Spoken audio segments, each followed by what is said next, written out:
Internet और किताबों से तरह तरह का ज्ञान प्राप्त करने के बाद हम अपने ही ज्ञान से इतने भरे होते हैं कि वही ज्ञान हमारे ध्यान में सबसे बड़ी बाधा बन जाता है।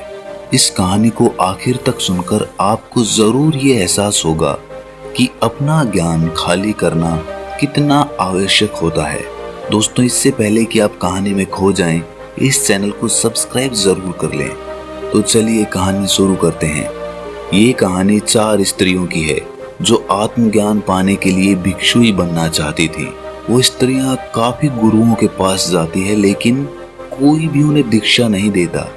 फिर उन स्त्रियों को एक ऐसे गुरु के बारे में पता चलता है जो इन सब गुरुओं से बिल्कुल अलग था, क्योंकि उनका किसी को भी शिष्य बनाने का तरीका बेहद अनूठा था।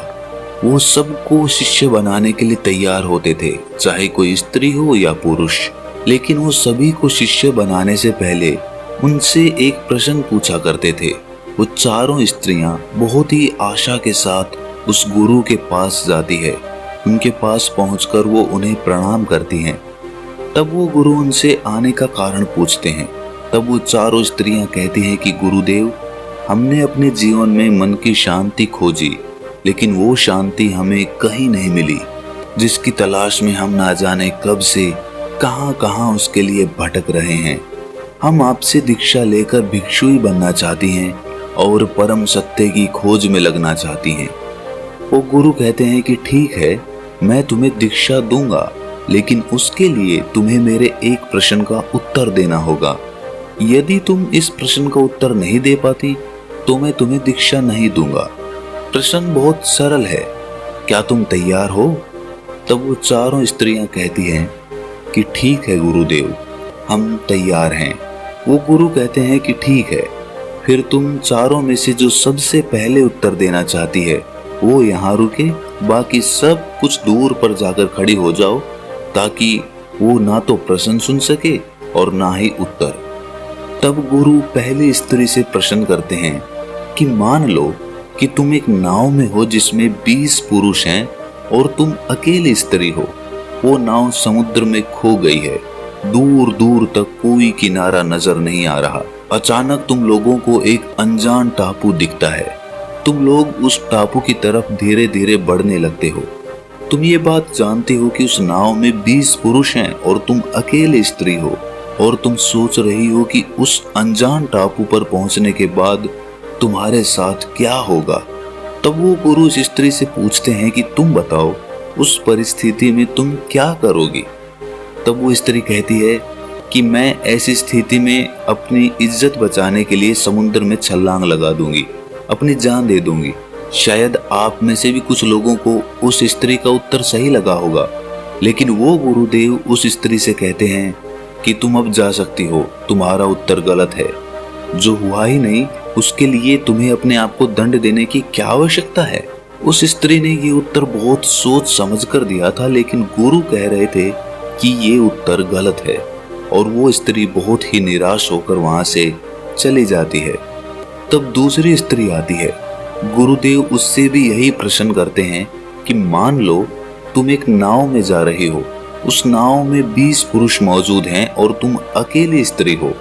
वो नाव समुद्र में कहीं खो गई है और उसे कोई किनारा नहीं मिल रहा। अचानक तुम्हें एक अनजान टापू नजर आता है और तुम लोग उस अनजान टापू की तरफ बढ़ने लगते हो, और तुम्हारे भीतर ये चल रहा है कि तुम अकेली स्त्री हो और वहां पहुंचने के बाद तुम्हारे साथ क्या होगा। गुरु कहते हैं कि तुम बताओ, इस परिस्थिति में तुम क्या करोगी? वो दूसरी स्त्री कहती है कि ऐसी स्थिति में मैं स्वयं को उस नाव में मौजूद सबसे शक्तिशाली पुरुष को स्वयं को समर्पित कर दूंगी, क्योंकि एक शक्तिशाली पुरुष उन 19 लोगों से मेरी रक्षा करेगा। शायद आपको ये उत्तर सुनने में सही लगे, लेकिन गुरु उस दूसरी स्त्री को भी कहता है कि तुम जा सकती हो, तुम्हारा ये उत्तर भी गलत है। एक पुरुष चाहे कितना ही शक्तिशाली क्यों ना हो, लेकिन 19 पुरुष से कमजोर ही होगा। वो स्त्री भी निराश होकर लौट जाती है। तब तीसरी स्त्री की बारी आती है। तब गुरु उससे भी यही प्रश्न करते हैं कि मान लो कि तुम एक नाव में जा रही हो और उस नाव में 20 पुरुष मौजूद हैं और तुम अकेली स्त्री हो। और वो नाव समुद्र में कहीं खो गई है, उसको कोई किनारा नहीं मिल रहा और अचानक तुम्हें एक अनजान टापू नजर आता है और तुम लोग उस टापू की तरफ बढ़ने लगते हो और तुम्हारे भीतर भी यही चल रहा है कि तुम उन 20 पुरुषों के बीच अकेली हो और वहां पहुंचने के बाद तुम्हारे साथ क्या होगा। गुरु कहते हैं कि तुम बताओ, तुम इस परिस्थिति में क्या करोगी। तब वो स्त्री कहती है कि बाकी सब तो ठीक है, 20 पुरुष हैं, मैं अकेली हूँ और नाव समुद्र में अनजान टापू पर खो गई है, परंतु इसमें समस्या क्या है। असल में वो स्त्री पेशे से एक वेश्या थी। वो कहती है कि वो पुरुष हैं और मैं स्त्री, वो अपनी जरूरत पूरी करेंगे और मैं अपनी, इसमें समस्या कैसी। तीसरी स्त्री का उत्तर सुनकर गुरु कहते हैं कि तुम्हारा उत्तर भी गलत है, जाओ और उस आखिरी स्त्री को भेजो। अब आखिर में वो चौथी स्त्री आती है। गुरुदेव उससे भी वही प्रश्न करते हैं कि मान लो कि तुम एक नाव में जा रही हो और उस नाव में 20 पुरुष मौजूद हैं और तुम अकेली स्त्री हो। वो नाव समुद्र में कहीं खो गई है, उसे कोई किनारा नहीं मिल रहा। अचानक तुम्हें एक अनजान टापू दिखाई देता है और तुम लोग उस टापू की तरफ बढ़ने लगते हो और तुम्हारे भीतर ये चल रहा है कि तुम उन 20 पुरुषों में एक अकेली स्त्री हो और वहां टापू पर पहुंचने के बाद तुम्हारे साथ क्या होगा। तुम बताओ, इस विपदा की स्थिति में तुम क्या करोगी। वो चौथी स्त्री अपने दोनों हाथ जोड़कर सर झुकाकर कहती है कि पता नहीं, मैं उस समय उस स्थिति में क्या करूंगी। तब गुरुदेव कहते हैं कि फिर जानने के लिए तैयार हो जाओ। जिसके पास पहले से ही कोई बनावटी उत्तर नहीं है, वही सच्चा उत्तर खोज सकता है।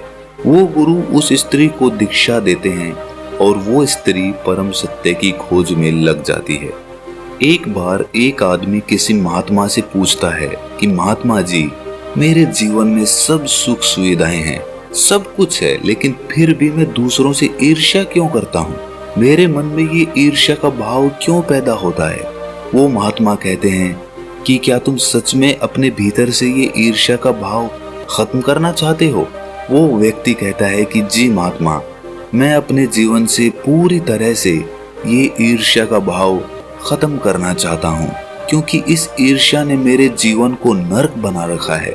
ये सुनकर वो महात्मा कहते हैं कि तुम्हारी सबसे बड़ी सफलता यही है कि तुम स्वीकार कर रहे हो कि तुम्हारे भीतर ईर्ष्या है। बहुत से लोग तो ये स्वीकार ही नहीं करते हैं। वो ये तो देखते हैं कि उन्हें पीड़ा है, लेकिन ये पीड़ा किस बात की है, किस कारण है, ये नहीं देख पाते हैं। वो महात्मा उस व्यक्ति से पूछते हैं कि ये बताओ कि जब तुम किसी गरीब को देखते हो तो तुम्हारे भीतर क्या भाव उत्पन्न होता है। वो आदमी कहता है कि दया का भाव। फिर महात्मा उससे पूछते हैं कि यदि तुम किसी अमीर और धनवान आदमी को देखते हो तो तुम्हारे भीतर क्या भाव उठता है। वो आदमी कहता है कि जब मैं किसी अपने जैसे धनवान आदमी को देखता हूँ तो मेरा मन कहता है कि मैं उससे और अधिक धन कमाऊं और अमीर बन जाऊं। तब महात्मा पूछते हैं कि यदि सामने वाला आदमी तुमसे अधिक धनवान हो तो तुम्हारे भीतर क्या भाव उठता है। तब वो आदमी कहता है कि तब मुझे लगता है कि मैं कैसे भी करके स्वयं से उसे पीछे छोड़ दूं, उसे आगे ना बढ़ने दूं। फिर वो महात्मा कहते हैं कि जब तुम उस सामने वाले आदमी की बराबरी नहीं कर पाते तब तुम्हारे मन में क्या भाव आता है। वो आदमी कहता है कि तब मुझे उस आदमी से ईर्ष्या होने लगती है। तब वो महात्मा कहते हैं कि बस इसी तरह ईर्ष्या का जन्म होता है। ईर्ष्या का अर्थ होता है अधूरापन। जब तुम्हें ये लगने लगे कि सामने वाले के जीवन में कोई कमी नहीं है तब तुम उस आदमी से ईर्ष्या करने लगते हो, क्योंकि तब तुम्हें लगता है कि उसके पास तुमसे कुछ ज्यादा है, जबकि उसके अंदर भी ये ईर्ष्या का भाव किसी और के प्रति उठता है। तब वो आदमी महात्मा से पूछता है कि महात्मा जी, मुझे ये तो समझ आ गया है कि ईर्ष्या होती क्या है, लेकिन मुझे ये नहीं पता कि ईर्ष्या खत्म कैसे होती है, आप मुझे ये बताएं। तब वो महात्मा कहते हैं कि ईर्ष्या का जन्म तुलना करने से होता है।